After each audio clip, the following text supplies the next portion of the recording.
চ্যানেলে আপনাদের স্বাগত। আজকে বানাবো আমি ভেজ ডাল। তার জন্য নিয়েছি মুগের ডাল পরিমাণ মতো, আর নিয়েছি টমেটো কুচি, বিনস, গাজর, ফুলকপি, মটরশুঁটি, কাজু, কিশমিশ আর কয়েকটা জিরা কাঁচা লঙ্কা। কড়াইতে আমি ডাল দিয়ে দিচ্ছি। ডালটা আমার হালকা বাদামি কালার এলে নামিয়ে নিতে হবে, নাড়াচাড়া করতে হবে সমানে। ডালটা আমার ভাজা হয়ে গেছে, নামিয়ে নিচ্ছি। সিদ্ধ করার জন্য আমি জল বসিয়ে দিচ্ছি, জলটা গরম হবে, তারপরে আমি ডালটা ধুয়ে জলের মধ্যে দিয়ে দেবো। জল গরম হয়ে গেছে, ডালটা এখন ছেড়ে দিচ্ছি। ডালের মধ্যে পরিমাণ মতো লবণ আর হলুদ দিয়ে ডালটাকে আমি সেদ্ধ করে নেবো। কড়াইতে পরিমাণ মতো তেল দিয়ে দিচ্ছি। তেল গরম হয়ে গেছে, প্রথমে আমি কাজু আর কিশমিশটা ভেজে নেবো। এখন ফুলকপিগুলো ভেজে নিচ্ছি।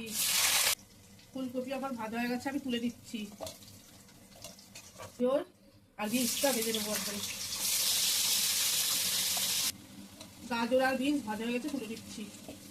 তেলের মধ্যে দিয়ে দিচ্ছি 1 চামচ ঘি, গোটা জিরে দিয়ে দিচ্ছি ফোড়নে, শুকনো লঙ্কা, তেজপাতা, একটু নেড়ে নেবো। দিয়ে দিচ্ছি, আদা বেটে রেখেছিলাম দিয়ে দিলাম।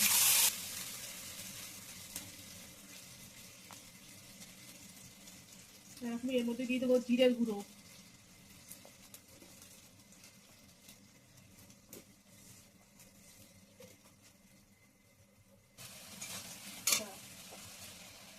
এর মধ্যে এখন এই টমেটো কুচিগুলো দিয়ে দিচ্ছি, কাঁচিরা কাঁচা লঙ্কা দিয়ে দিলাম,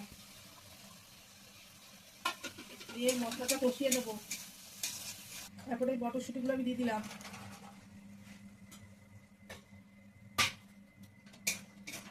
এগুলো সব দিয়ে দিলাম। তারপরে আমি মশলার সাথে এটা নেড়ে নেবো।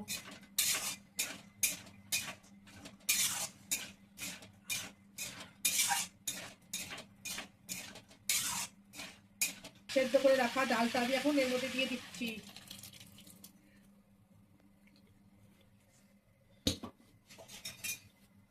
নেড়ে নেবো। অল্প একটু চিনি দিয়ে দিচ্ছি, আপনারা যদি খান দেবেন, নাহলে দিতে হবে না। এখন এই ডালটা ফুটতে থাক। এখন আমি গরম মশলা দিয়ে দিচ্ছি, দিয়ে নেড়ে দেবো।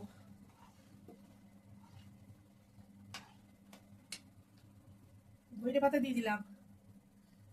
আমার রান্নাটা হয়ে গেছে, দেখুন কত সুন্দর হয়েছে ডালটা। আপনারা গরম গরম ভাতের সাথে খাবেন, খুব ভালো লাগবে। আমার এই রান্নাটা যদি আপনাদের ভালো লাগে, অবশ্যই একটা লাইক ও শেয়ার, সাবস্ক্রাইব করে দেবেন। ধন্যবাদ।